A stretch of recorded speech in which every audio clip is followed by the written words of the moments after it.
সাবিত্রী রান্নাঘরে আপনাদের সবাইকে স্বাগত।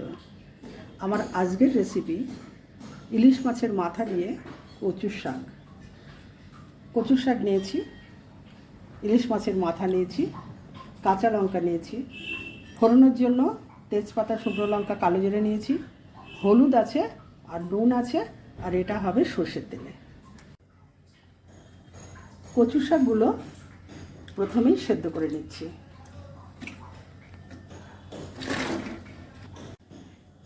মাছের মাথাগুলো ভেজে নিচ্ছি।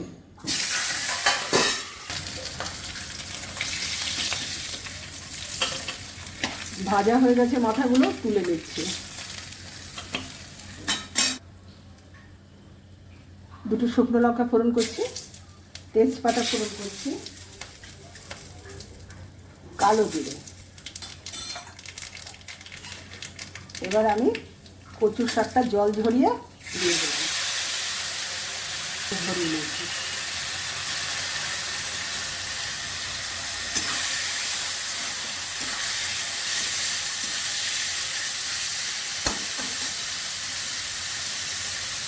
কাঁচা লঙ্কা দেবো,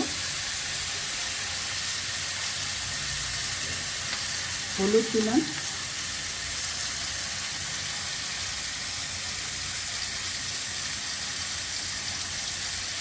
নুন দিলাম,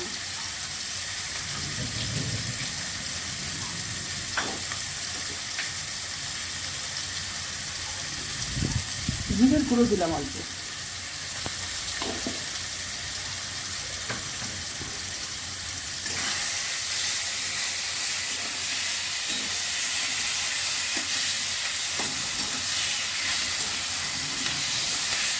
এবার এই শাকগুলোকে ভালো করে শুকোতে হবে।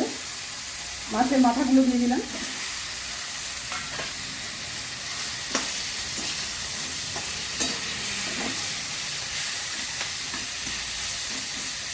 মাছের মাথাগুলোকে ভেঙে মিশিয়ে নেব।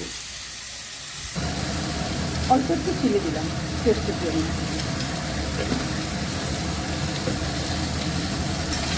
না দিলেও চলে, তাও কিনা টেস্টটা একটু ভালো হবে।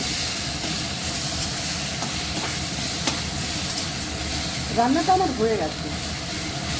যদি ভালো লেগে থাকে অবশ্যই সাবস্ক্রাইব করবেন, লাইক, শেয়ার, কমেন্ট করবেন, আমার পাশে থাকবেন, আমার ফেসবুক পেজটাকে ফলো করবেন।